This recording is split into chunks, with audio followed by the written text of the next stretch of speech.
Hey there guys, so I recently picked up the Beelink SER5, but this time it's with the Ryzen 5 5600H. Now the full specs of this mini PC are pretty much that Ryzen 5 5600H, 16 gigabytes of 3200 megahertz SODIMM RAM, a 512 gigabyte SSD, and really what you get in this very small package is a very interesting and very powerful system. Now you might have seen me cover the sibling of this one, the other model in the SER5 series, and that is the version with the 5560U. Now there are some key differences between these two exact models here. Obviously the APUs between the two are different, but also the build quality is slightly different, with the 5600 actually having a little bit better build quality, but neither one is actually bad. We're going to be directly comparing these two models with each other head to head in its own dedicated video, so it's not going to be in this one, but if you want to check that out, be sure to subscribe right now because it's going to be coming very soon. But in general, you should know that the model with the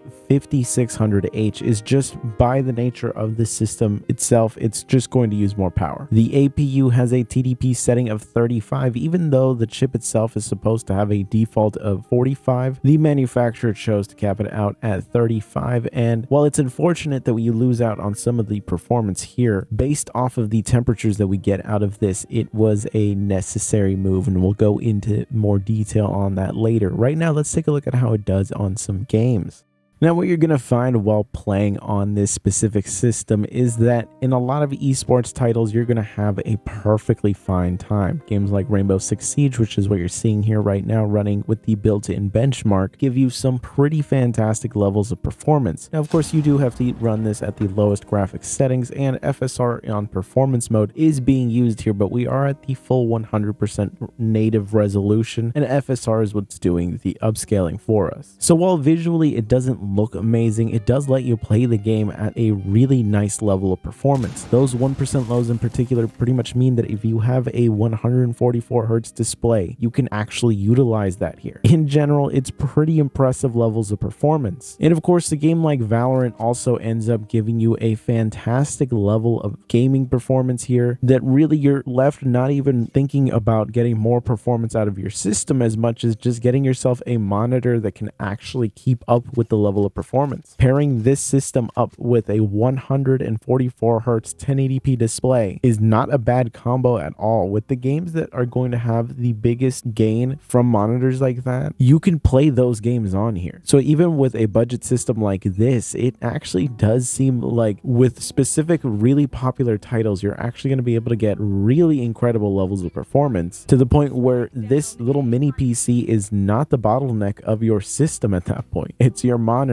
And of course, in squad-based shooters like Left 4 Dead or like World War Z, which is what you're seeing running right now with the built-in benchmark, you're going to get fantastic levels of performance, and you're going to be able to play with your friends perfectly fine on here. Now with World War Z, we do have FSR running on there, and it is with the performance preset, but visually speaking, the game looks perfectly fine, and you're going to be able to play it just fine. It feels fantastic to actually play on here, and it is really impressive levels of performance, especially when you really compare the price of it to a lot of other mini PCs on the market right now. Of course, if you're looking to also play AAA games, you can do that here, but it's better to go back and play older AAA titles, games that you probably never really got around to playing, or maybe were just really expensive when they first came out and you just weren't able to get them yourself, and now you can and you're looking to go back and play them. These are the exact kind of games that run on here. Things like Tomb Raider run absolutely beautifully on here with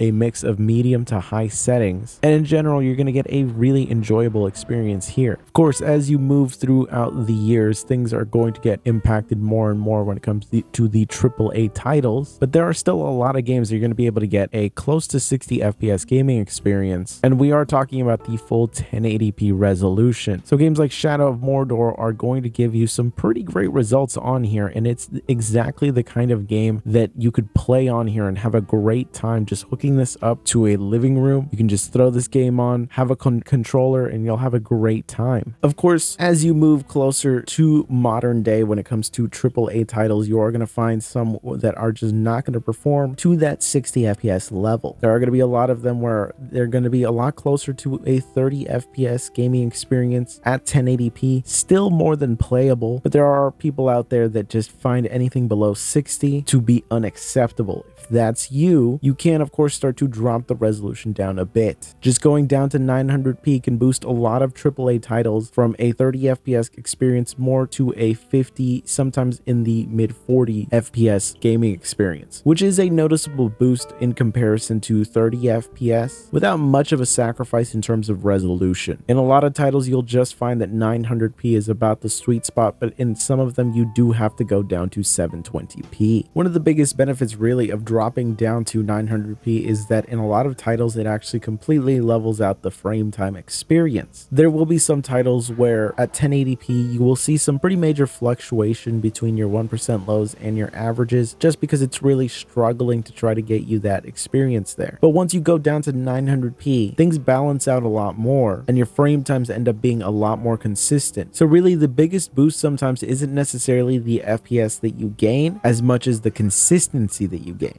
And of course, it's not going to be a wonderful experience with everything, but with features like FSR, especially FSR 1.0 and not necessarily 2.0, since 2.0 is a lot heavier, but the original version of FSR in a lot of titles can actually boost the level of performance that you get to the point where it can make games that would normally not be playable at all run at a level that some people would be perfectly fine with. You can see here with Horizon Zero Dawn's built-in benchmark, with the lowest in-game graphics settings and using FSR at its most performant level, the 1% lows that we're getting here are pretty impressive and the averages aren't necessarily too bad. Everything's consistent enough that you really won't have too much trouble in this game itself. It just doesn't necessarily look amazing because of FSR. So I've had this system for a couple of days now and I've been messing around with it and I'm just really loving the level of performance that it has. Like I said, we're going to be doing a full comparison of it with its brother, the version with the 5560U. But just in general, I really love these two little mini PCs because of the fact that you get a lot of performance in such a tiny package. You can see here right next to the mouse that I actually use with the system itself. Dimension wise, it's really not that different in size from it, and you're able to get some impressive levels of performance out of both of these, but in particular the version with the 5600H has a lead in terms of performance. Now of course it does have a higher TDP, but it also has a chip that in general is designed to be more powerful. But there are key advantages to both of them. One of the biggest complaints that I really have is just the limited IO. While it's nice to have the 2 HDMI ports, the limited amount of USB and the lack of display port really is kind of a downer here, especially if we're only gonna have 1 gigabit NIC. But in general, I do really enjoy the level of performance that we get out of this little box. It does really well in a lot of titles, especially if you are willing to drop the resolution, get some really incredible levels of performance. Now of course I also ran Cinebench and I did run Geekbench, but all of those numbers I'm saving them for a video that we're going to be doing where we compare this directly with the model with the 5560U to see if the price difference is worth it between the two of them, if you should just immediately jump for this one, or if there is some merit to the lower TDP chip in the other one. So we're going to do a long list of games compared between the two of them, but just in general I would say that either one of them is worth getting if you can get a really nice deal on them. Specifically the 5560U, if you get anywhere close to $300, like $310, maybe $314 in the US, that is a fantastic buy. And as for the version with the 5600H, you could get as close to $350 as possible. That is a really rock solid deal. There are links to both of them down below in the description. But anyways, I will catch you guys in the next one where we do the big comparison between the two, and I might actually do an even bigger one with the 5500U thrown in the mix. But I'll see you guys next time.